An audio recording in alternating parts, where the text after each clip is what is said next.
Welcome to BNEWS Weekly Special Report. I'm Phil Gallagher, and my guest today is Marty Conley. Welcome to the program, Marty. Hey, thanks for having me.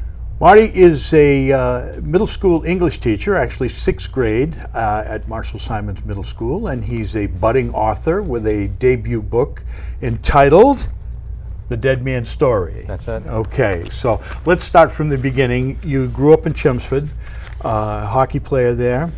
And then from there you go to what college and what were you studying? Well, after I graduated from Chelmsford High School, I went to what was then U Lowell, and I was a business major with a concentration in finance. Mm-hmm. And after I graduated from U Lowell, I returned to New York, where I was born originally in the Bronx. I had a family. We won't hold that against you.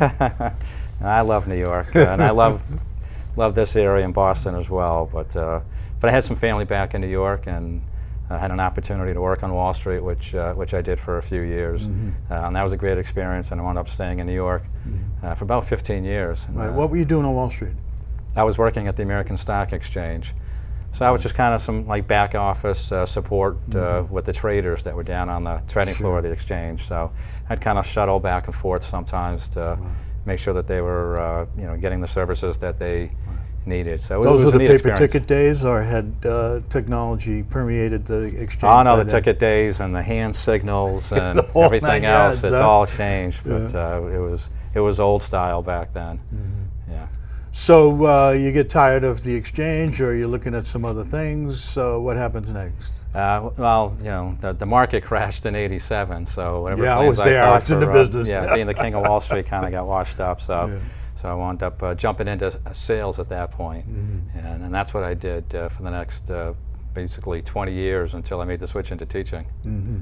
And you didn't you have a degree in finance or a degree in business, so you had to go back and restudy. Yeah, no, they won't let you be a teacher without a master's degree and some training, so I went back to get my graduate degree in teaching in English, which was a great experience. And so from numbers to letters. Yeah, basically, yeah. Believe it or not, I'm better at the letters than I am at the numbers. So. And where did you get your grad degree? At Lesley University. At where? Lesley University. Lesley, yeah, that's a good teaching school. Yeah. Huh? Yeah. Okay, so who is some of your motivation to get into the wordsmith business? Were you young when you had this interest? Yeah, I always enjoyed writing in school. Mm-hmm.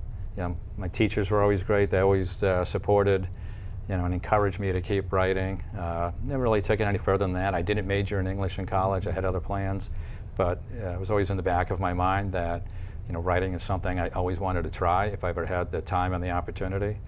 But I would say my dad probably was my biggest influence. He was a great storyteller, and he was an interesting person with an interesting life. He only went to the 8th grade. He was a gang leader, growing up on the streets of the South Bronx, and just had a million stories. And he was a great storyteller. And and I've got a knack for telling stories myself. My students love my Mr. Conley stories, and so that's really where the idea of writing the 2 books came from. Were from students who loved the stories, and it was their idea. They would say, "Hey, Mr. Conley, you should write a book. You should make a book with all your stories." And I used to think, well, I don't have time. I was coaching 2 hockey teams, and I had 4 kids, and I'm busy, and I was in grad school at the time. But they had kind of planted a seed, and so when I finished grad school, I thought, well, if I were going to do this, how would I go about it? And so I just kind of tried a few things, and I felt like, I can do this. I can write, and I had some ideas, and so I just, kind of got busy. Didn't really know what I was doing. Tried to figure it out as I went along, and kind of grinded it out. It took me 4 years to write The Dead Man's Story, but I'm pleased with the result, and it's done now really well. Now that's the debut. You've got it's a trilogy, right? Yeah, it's a planned trilogy. trilogy. Second one is done? Second one is done. That came out a little over a year ago, and at some point we'll get the third one out. So. But it's been a great experience. Oh, an aspiring Jk Rowling we talked about earlier. Yeah, Jk who? Yeah, right. If you can surpass that $1 billion, you'll be doing fine. Maybe a tenth of that would be good. Yeah, anything, yeah. So you get out of college. Is this your first teaching gig? It is, yeah. In Burlington? Yeah. Great. So while we're on that subject, how do you like it here? Oh, I love it. I love the community of Burlington. Very impressed with the people, the parents, the kids. It's a very generous community. I coached the girls' high school hockey team here in Burlington for a number of years, and the community's been very supportive in some of the fundraising efforts that we've done through the team. So it's a great town. Reminds me a lot of Chelmsford, where I grew up, very similar. And the teaching I love. Definitely found what I'm supposed to be doing. Yeah, and you had some quite a bit of success with the girls, didn't you? Yeah, no, we've had some really good hockey players come through the program, and we're grateful for that. And yeah, there was one year we made it to the state quarterfinals, another year we made it to the state semifinals. We've won a couple of league titles. We've been ranked in the top 5 in Division II in the state of Massachusetts. So we had some success, which was fun. It was fun to be a part of. Yeah. Did the Flanagan girl play for Burlington High? She didn't. She was out at a program, like a development program for future Olympians at Lake Placid. Right. And then that kind of folded up, so she re-enrolled for her senior year here at Burlington High School. And she was interested in playing for us. But that didn't work out. She wound up doing something different with a junior club team yeah, for the year. But it would have been neat because the same year that she was a senior is when we had Kelly Brown, who was an 8th grader at the time. And of course, she just won a gold medal in Moscow at last year's U19 World Championships and played for BC this past season. She's one of the top hockey players, for her age group in the country. So we would have had both Kelly Brown and Kelly Flanagan on the same team, and that would have been neat. Yeah. As an 8th grader, she was phenomenal. Yeah, just all around great hockey player and an even better kid. Great. From a good family too. Great. So now you're here. You're a hockey coach. You got 4 children. How old are they now? My oldest is 22, and he's actually a perm sub at Marshall Simonds. Wonderful. So I see him every day, which is neat. And my second oldest son is a senior at Bridgewater State. He'll be graduating in May. And then I have a daughter at Endicott College, and my youngest son is at Chelmsford High School. He's a junior. So they're getting older. You're ever going to have 3 of them at college at the same time? We did last year. Oh my God! Doesn't get any more painful than that, does it? Yeah. Now I was back to spaghetti and spaghetti sauce for dinner a couple nights a week. So it wasn't quite that bad, but almost. Great. Yeah. So you're teaching. The idea comes along. How long did it take you, and what was your experience in trying to find a publisher? How did that finally pan out? It took 4 years to write the book, and I spent most of whatever summers I had available and a little bit in the fall to work on the book. Once hockey season and my coaching started, didn't really have the time to spend on the book much. So that's why it took a little bit of time. Plus I hadn't done it before, and I was still trying to figure out how to organize the story and developing the characters and all that.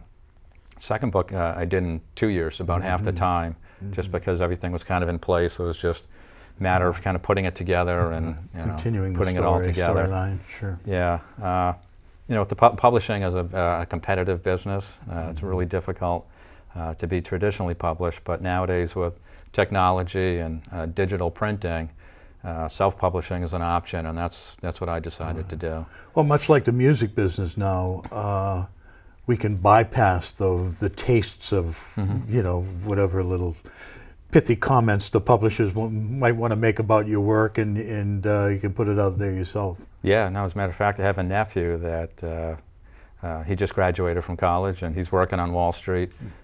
He's from New Jersey, but he's a great musician, and he's done his own music. He puts it out there through his own social media sources, and he has hundreds of thousands of listens on his music. So there's lots of other ways, whether you're a musician or you're a writer or some other media artist, to get your work out in front of an audience. Yeah, and try and monetize it, because in the music business now they want to sell you 1 million albums. If it doesn't sell 1 million albums, they don't want to publish the music. Yeah, and then same thing with book publishing. You get about 6 weeks on a Barnes & Noble bookshelf, and if the numbers don't add up, then they pull the books, and that's kind of it. So, but then they still own the content. So the neat thing about self-publishing is, I own the content, and I own the books. Copyright the whole. Yeah, the copyrights, everything. So, right.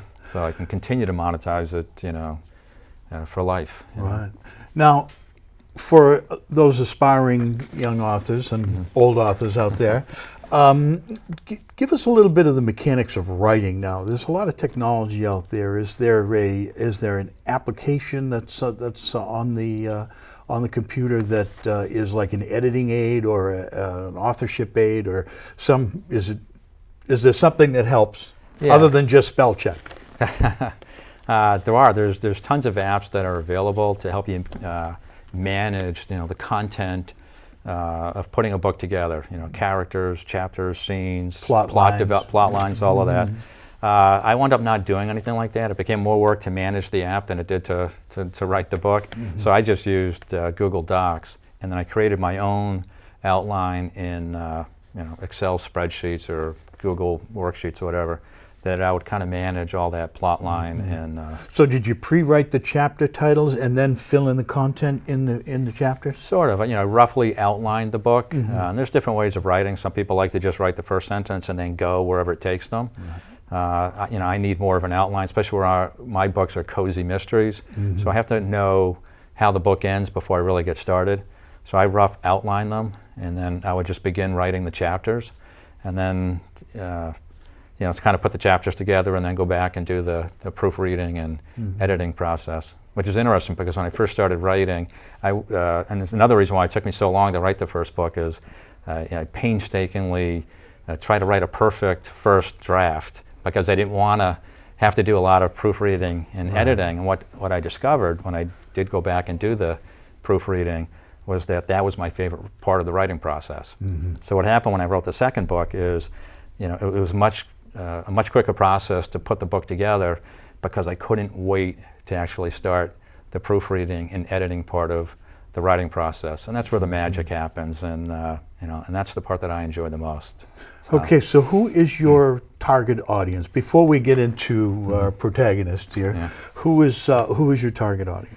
So it's young adult readers, mostly in that middle school or what's called a middle grade reader. So that's 5th, 6th, 7th, or 8th grade readers, and mostly boys. And it was one of the reasons and one of the big motivations for writing the book is that 85% of young adult readers are girls. That boys only make up about 15% of the young adult reading market.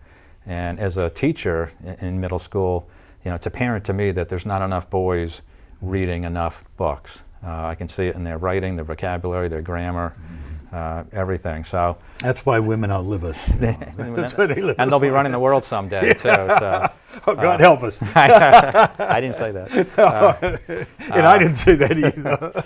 But so what I wanted to do is write a book that would capture, those anywhere from reluctant to resistant readers. What's something that they would be interested in. So, what's kind of neat as a teacher, because I have lots of my students, past and current, that have read the book or are reading the book right now, and it's about 50-50. There's a lot of girls that read the book and really enjoy the book, even though I really wrote it for boys to read and enjoy. Right. Yeah. Right. You had an interesting anecdote about Jk Rowling. Tell us about that. Boys and girls. Yeah. So Jk Rowling. It's Jk rather than her first name because she didn't want boys to think that a woman had written the book, that it might discourage them. And of course her book, Harry Potter and the whole series, has been a phenomenal success. And one of the reasons why is because it's what's called a crossover hit, that it appeals not only both genders to girls who make up that lion's share of the YA book market, but boys as well. Hunger Games is another example of that. And where that's a book that attracted all those reluctant and resistant boy readers, and it's made it a huge hit. And another book written by a woman. So interesting. Almost an even character reference, though, although not so much as much as Harry Potter was, but strong female characters, strong male characters, one or two in there that turned out obviously to be a smash hit. That was another trilogy too. Yeah. So let's get into our protagonist, who I was going to call you Marty Walsh, mixing protagonist and author. Miles Walsh is our hero here. So tell us about him, how he was developed. So Miles Walsh. Well, I'll start with the name Walsh. That was my paternal grandmother's maiden name. So some of the names in the book, like Mr. Curtin, that was my maternal grandmother's maiden name. So I try to put some family history into the book as well. But Miles is, he's a combination of an old friend of mine growing up that was a great football player, and he was a kid that twitched, just like Miles does, and exactly the way I describe it in the book. And he had these twitches that he would do, and we never really understood as friends, the reason behind the twitching, and I don't know that he ever did himself. But well, Claudius had twitches too, and he was a Roman emperor, so I guess it doesn't hold you back, right? And Jimmy, my best friend growing up, he's done really well. He's very successful, so didn't hold him back, that's for sure. Mm-hmm. But he, that made Miles Walsh an interesting character. It made him not perfect, right? He has like a little bit of a flaw that gets him noticed sometimes for the wrong reasons, and it's something that he has to overcome. Mm-hmm. So as the plot thickens here, what happens to Miles? So with the book, and it's another reason why the book took a little bit longer than would have liked to put together when I first wrote it, is that all the stories that are in the book are true stories, but they're put together to make a made-up story. Mm-hmm. So these are all the Mr. Conley stories that the kids love listening to in the classroom that are put together. And that was another theme behind, or another reason behind writing the book, is to illustrate the importance of stories and storytelling. Mm-hmm. And that tied in at the time with what we were learning in the classroom. So is this based in the Bronx? What is the location? The book, and then that's kind of the inciting incident, the big event that kicks off the plot and kind of sets everything in motion, is Miles and his friends on the last day of summer, as they're walking up a path from the riverbank where they're hanging out back home, they discover a clear plastic bag and a body inside the bag, kind of half hidden in the weeds, like it's just been left there or discarded. And Miles, who's a storyteller, which is me when I was a kid, stories that most people don't believe. They always think he's making these stories up, and all my students and people I work with think I make up these stories. They're all true. But he goes home and he tells his mom that he and his best friend and his cousin have discovered a dead man in a bag. And of course the mom doesn't believe him, but they convince her that it's true. So she calls the police. The police go to investigate, and there's no body. Oh, no. So now he's in big trouble. Oh, and no. He has aspirations to play prep school hockey, and everything is in jeopardy. And so he and his friends have to try to figure out what happened to Well, at least the he's body. not on his own, like it was just something that showed up, in his imagination. Yeah, and that's based on a true story. My youngest brother played football for Chelmsford High School. He was a good football player. And they used to play on Saturdays back then, Saturday mornings. I think it was 11 o'clock. And I was living in New York, and I left my house real early one morning because I would want to be up here to watch him play at 11 o'clock. So some weekend in October or November, I forget exactly, I left my house probably around 3 o'clock in the morning, and I was in Connecticut. I had just driven through New Haven. I was on Route 91 North, and in the left lane up ahead, I could see that there was something in the lane, something on the highway. And at first I thought...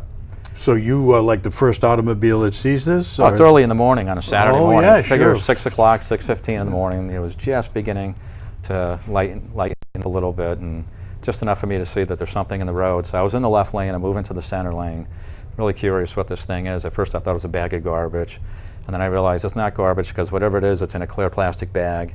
And I thought maybe it was like a piece of carpeting that had been rolled up. Mm-hmm. And there's no one behind me. There's no one. I'm not sharing the road with anyone. I'm on the road all by myself. So I practically came to a complete stop to see what this thing was, and it was a dead man in a clear plastic bag with a knot tied up at the end. No way. And I would say he was probably early to mid-60s, if I had to guess. Nice blue pinstripe suit, white shirt, red tie, and I always remember his shoes, that they were expensive shoes. Mm-hmm. But I thought, oh, those are nice shoes. But definitely a dead body, definitely a corpse, and just the last thing in the world that I expected to find on the highway. On a Saturday morning driving up to Massachusetts. Yeah, and New Haven is where Frank Sinatra, and it's known for its pizza and Italian restaurants, and it's not that far from New York City. Right. And I thought, all right, somebody just wanted to dispose of this guy, and they, Maybe a mob hit. Who knows? Thought here's a good place to do it. We'll just they just jumped out of the car, popped the doors, popped the trunk, laid him down, and took off. And then I come rolling along a few minutes later, and whoa, you know. Well, that's a statement killing, obviously, if they leave him with 50,000 cars eventually going to drive by. Right, you know. So, you know, at the time there were no cell phones, and I didn't want to pull over on the highway because I was afraid that if somebody, you know, if I was coming along and I wasn't supposed to be coming along when I did, then somebody, like, why would I be using a payphone at 6 o'clock in the morning? Mm-hmm. So I said, you know, just forget it. So I came home, and of course I told my parents what I found. They couldn't believe it. And then by the time I got back to New York, late Sunday night, after coming up for the weekend, if it had been on the news, well, I missed the news. Mm-hmm. So I never did find out, and to this day I still don't know, like, who the guy was, what happened, what the story was. But over the years teaching, I've used it as a writing prompt in my classroom. Mm-hmm. So when I sat down to write the book, I said, all right, I've got my story. I just have to kind of build a story around it. So all the stories in the book are true stories, including that. Really? Yeah. Great.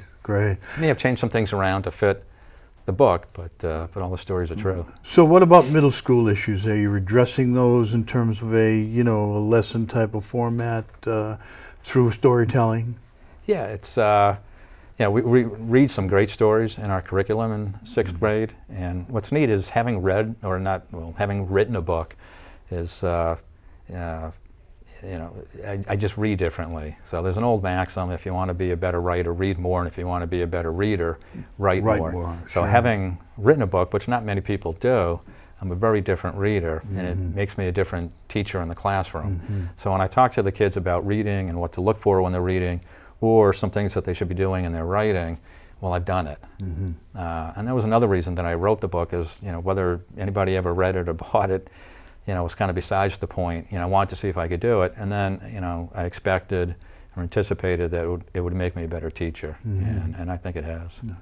Well, we're on the subject of authors, since you're one. Who are some of your favorite authors in various forms of, I guess, genres is what we would call them? Yeah, I mean, growing up, for me it was kind of the big classics: Steinbeck and Hemingway and Fitzgerald. Sure. I read all of them when I was in middle school and junior high. Yeah.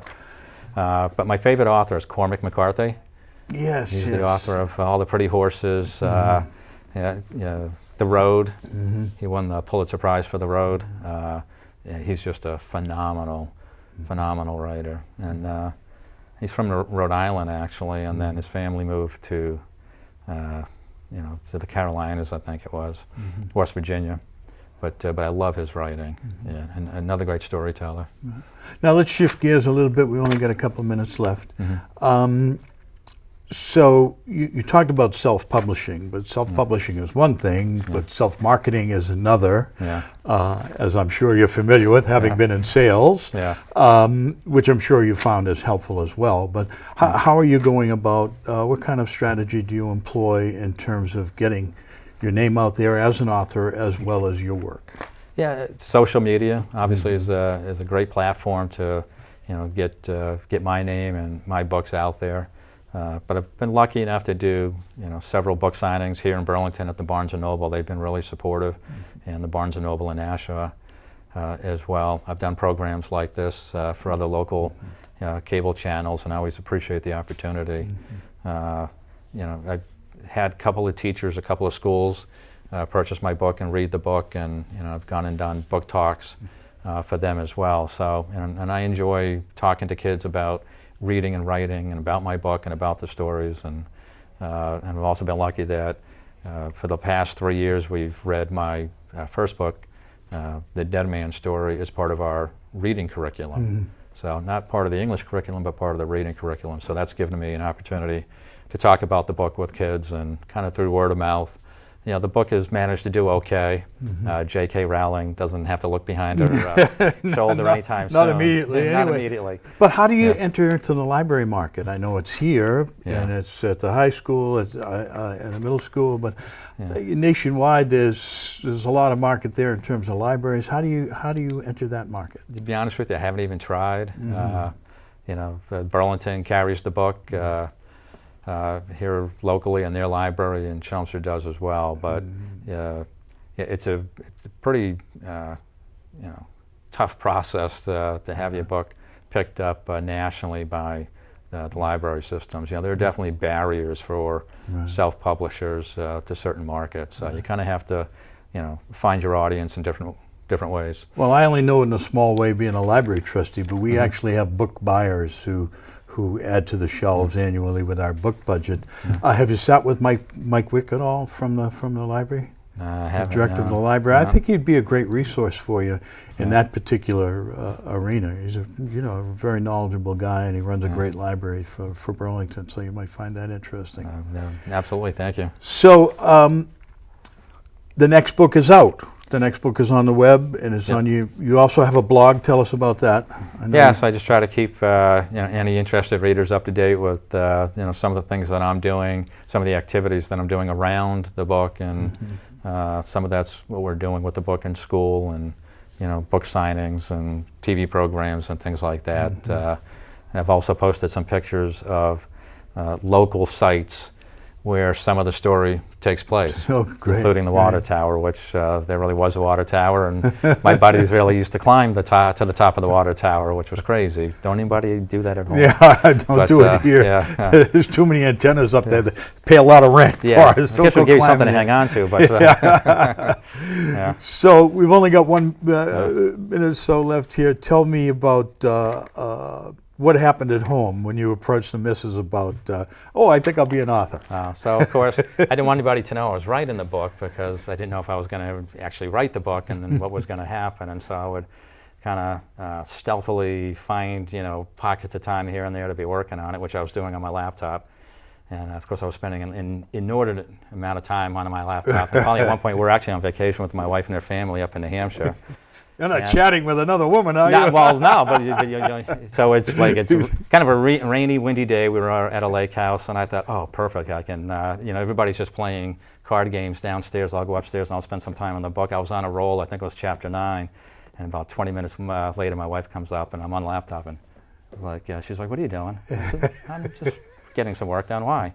She said, 9 chapters in before she finds out? Yeah, she said, "Boy, you've been spending 2 years." She said, you've been spending a lot of time on that laptop. What are you doing? Are you like, do you have like a girlfriend or something? And I said, no, I don't have a girlfriend. And I could just see she didn't like that answer at all. Wasn't buying that. So I thought, I'm going to have to tell her. And I didn't want to tell her. I said, "Come here, close the door." I said, "I'm writing a book." And the first thing she said was, "Is it about me?" I said, "No, it's not about you." Not about married life. And I said, "Well, no, not really." So, so then it all came out. But the best part of writing the book, and there's been so many best parts, but it was, we went out for dinner to kind of celebrate one. When I had it all lined up with the publisher, and then I had a release date and everything, and then we went home and told the kids, and they were like, "What? Dad wrote a book?" Like they just couldn't. So were they your first critics? Yeah. My first readers, my first critics. Great, wonderful. Okay, well, unfortunately, we've run out of time. I'd like to thank our guest today, Marty Conley, not Marty Walsh. Miles Walsh is the protagonist. Marty's a 6th grade English teacher here in Burlington and a budding author, and we wish him well. All right, thank you very much. Thank you. Good evening.